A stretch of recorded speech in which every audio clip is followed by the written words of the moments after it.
নমস্কার বন্ধুরা, অন্নপূর্ণা কিচেন কুকে আপনাদের সবাইকে জানাই স্বাগতম।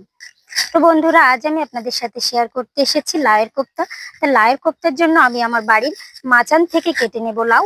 আসুন বন্ধুরা, লাউটা কেটে নিয়ে আসি। মাচানে ধরেছে কতগুলো, দেখুন কত লাউ ধরেছে। এই যে একটা একটা অনেক লাউ ধরছে মাচানে। আসুন, আমি এই লাউটা কাটবো না, আমি অন্য আরেকটা লাউ কাটবো। আমি এই লাউটাই কাটবো।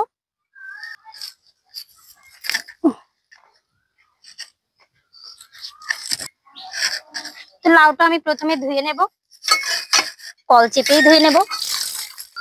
লাউ ধুয়ে আমি নিয়ে চলে এসেছি, এখন আমি লাউটা কেটে নেব।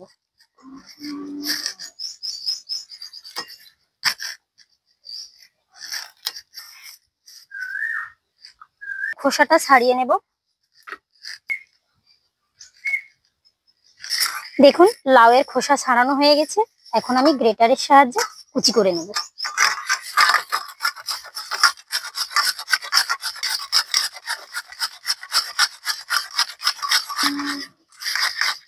দেখুন বন্ধুরা, লাউ থেকে কত জল বেরিয়েছে গ্রেটারের পরে। তো আমি এই লাউয়ের জলটা এভাবে নিংড়িয়ে নেব। যতটা জল বের করা যায় ঠিক ততটাই জল চেপে চেপে বের করে নেব।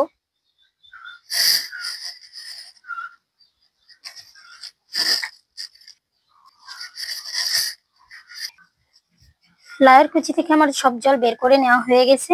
এখন আমি কাঁচামরিচ কুচি দিয়ে দেব। আমি কিন্তু কোপ্তাটা বাটা মশলাই করব, তো জিরা ও ধনে বাটা দিয়ে দেব। রঙের জন্য আমি শুকনো মরিচ বাটা দিয়ে দেবো 1 চামচ। জোয়ান দিয়ে দেব অল্প পরিমাণে। তো রঙের জন্য আমি আবারও হলুদ দিয়ে দেব, কারণ আগে আমি শুকনো মরিচ দিয়েছি রঙের জন্য। এখন আমি হলুদ গুঁড়া দিয়ে দেব। স্বাদের জন্য নুন দিয়ে দেব, অল্প পরিমাণে কাশ্মীরি লঙ্কা গুঁড়ো দিয়ে দেব। লাউয়ের কোপ্তার ব্যাটারের জন্য আমি পরিমাণ মতো বেসন দিয়ে মাখিয়ে নেব। অল্প অল্প করে বেসন দেবো আর মাখাতে থাকবো। আমি আগে যে 1 চামচ পরিমাণে বেসন দিয়েছি সেটা দিয়ে মাখাতে থাকি। দেখুন কড়াইতে আমি কোপ্তা ভাজি করার জন্য তেল দিয়ে দেব। এরকম গোল করে শেপ করে নেব। গরম তেলের ভিতরে এই গোল শেপটা দিয়ে দেব। সবগুলোই আমি একই শেপে বানিয়ে নেব।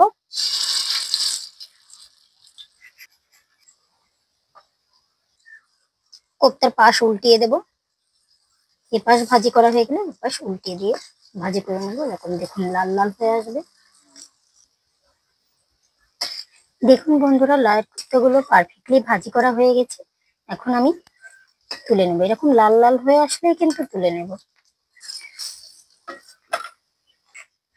তো একে একে আমি লাউয়ের কোপ্তাগুলো সব ভাজি করে নেব। একে একে লাউয়ের কোপ্তাগুলো সবগুলো ভাজি করে নেওয়া হয়ে গেছে। আমি এখন সাদা তেল দিয়ে দেবো পরিমাণ মতো। তেলটা গরম হয়ে আসলে আমি একটা তেজপাতা দিয়ে দেবো ছিঁড়ে, এবং সাথে গোটা গরম মশলা দিয়ে দেবো কয়েকটা। এরপর 1 চামচ পরিমাণে গোটা জিরে দিয়ে দেব। এরপর 1/2 চামচ পরিমাণে কালো জিরা দিয়ে দেব। এবার মশলাগুলো ফুটে আসলে আমি বড় চামচের 1 চামচ পরিমাণে বেসন গুঁড়া দিয়ে দেব তেলের ভিতর।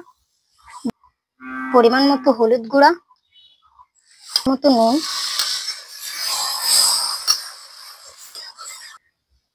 শুকনো মরিচ বাটা 1 চামচ পরিমাণে, পরিমাণ মতো কাশ্মীরি লঙ্কার গুঁড়ো করা হয়ে গেলে, পারফেক্টলি ওটা ভাজি করা হয়ে গেলে বেসনটা আমি টমেটো পেস্ট দিয়ে দেব। এই টমেটো পেস্ট আমি কাঁচামরিচ আদা দিয়ে একসঙ্গে বেটে নিয়েছি। সামান্য পরিমাণে জল দিয়ে দেব। 1 চামচ পরিমাণে চিনি গুঁড়া দিয়ে দেব। টমেটো পেস্টটা ভালোভাবে জালের জন্য আমি এরকম ভাবে নাড়তে থাকবো, যাতে তলাতে লেগেও না যায় এবং টমেটোটা ভাজি করা হয়ে যায় ভালো করে। দেখুন মশলাটা কষানোর ভিতর থেকে তেল ছেড়ে দিয়েছে। আমি এখন পরিমাণ মতো লাউয়ের কোপ্তার জল দিয়ে দেব। জলটা ফোটা পর্যন্ত আমরা অপেক্ষা করব।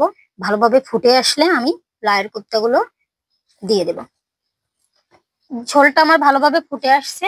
আমি এখন সেই ভেজে রাখা লাউয়ের কোপ্তাগুলো একে একে দিয়ে দেব ঝোলের ভিতরে। তো দেখুন কোপ্তাটা আমার কি সুন্দর পারফেক্টলি ভাজা হয়েছে, এর ভিতরেও ভাজি করা হয়ে গেছে। তো আমি এখন ঝোলের ভিতরে দিয়ে দিচ্ছি।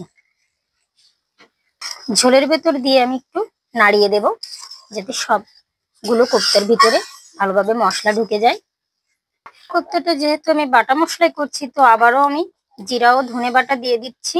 ঝোলটা ফুটে আসলে বেটে রাখা গরম মশলা দিয়ে দিচ্ছি। কোপ্তাটা রেডি হয়ে গেছে, আমি এখন নামিয়ে নেব।